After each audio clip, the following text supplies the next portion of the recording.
Developed from the prototype U-87 Cyber Combat Unit by the groundbreaking scientists from Greystone Industries, the Cylon Centurion, officially designated the Model 0005, boasted improved versions of many of the technical advances discovered during the construction of the U-87. With its signature roving red eye, even the earliest of units were designed specifically to appear human.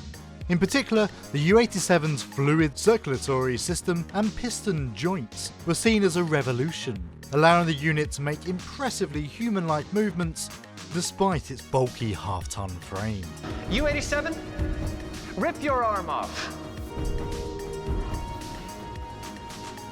Go on. Go on.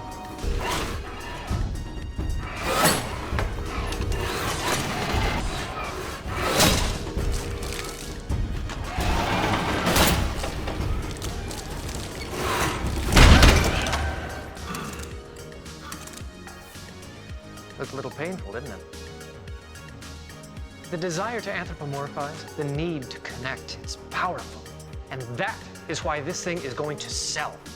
But the real advancement made by Greystone Industries was that of its patented Mega Cognitive Processor, or MCP for short.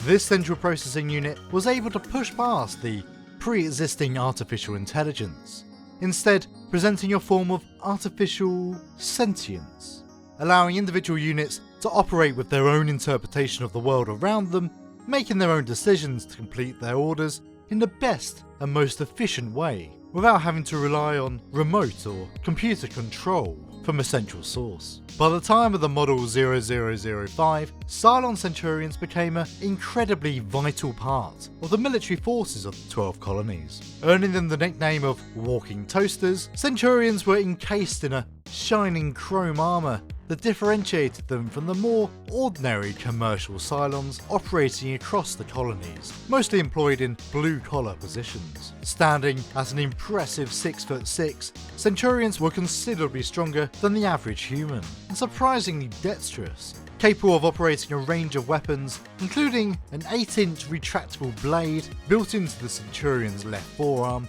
for more close encounters. To extend their operational capacity, all Centurions were powered by internal power cells that were said to last for at least 8 to 10 yarans, ensuring their colonial masters would get exceptional bang for their buck.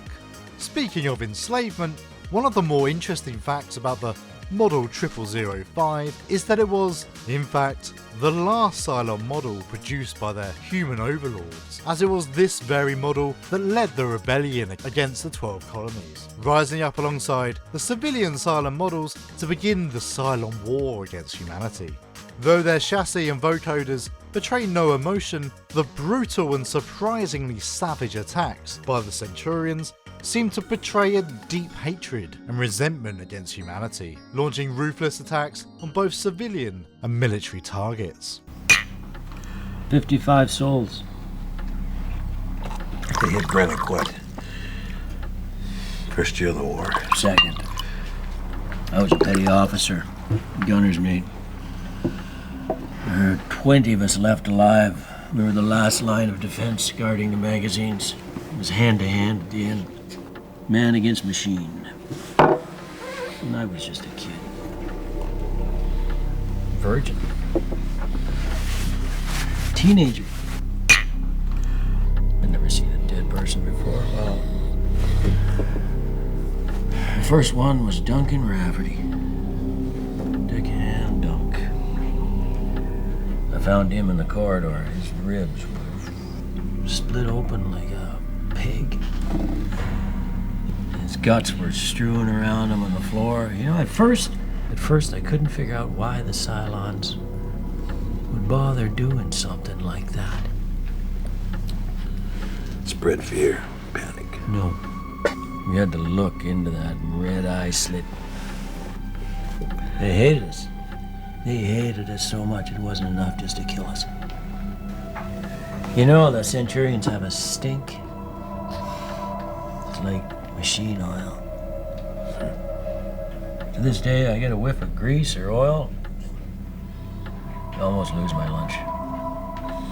Though no one outside the Cylon hierarchy can fully comprehend the true thoughts and feelings of the active Centurions on the field, part of their vitriol can be attributed to the Cylons' hard-coded belief in the one true God, a result of early experiments on the universal MCP used in the early designs of the Cylons.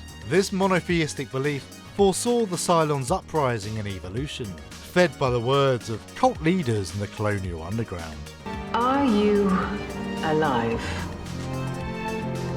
The simple answer might be, you are alive because you can ask that question. You have the right to think and feel and yearn to be more because you are not just humanity's children. You are God's children. We are all God's children. During this period of conflict, Cylons were sufficiently intelligent to begin to modify and improve their own designs, starting with the introduction of Centurion variants, such as the fearsome and bulky Sentry model, as well as the more compact pilot units, and the gold-chromed commander units, adding an important tactical presence to the battlefield. Enemy target destroyed. All wings regroup and continue pursuit of Battlestar Pegasus. At your command. Cylon Centurions are, by their very design, a terrifying presence on the battlefield. Unwavering in their zealous hatred of mankind, Centurions are armed with a range of devastating weapons, with little to no regard to whether or not their targets are valid or even truly a threat. While fairly monosyllabic, Centurions hold within their silicon minds a deep religious belief at odds with their former masters, legitimising some of the worst atrocities experienced by the men and women of the 12 Colonies, all seen as legitimate punishment for the cruel treatment and enslavement of the Cylons. Eventually, the Cylons ceased their endless conflict, retreating to the far reaches of space, to live out their days far from the prying eyes of humanity. But whether at war or in solitude, the Cylon race continues to exist, biding their time for the day their plans truly begin to take shape. Thank you for making it to the end of another sci-fi bestiary. If you like what you see, drop me a like, drop me a subscribe, and leave a comment underneath if there's anything you want me to cover. It is, of course, by your command.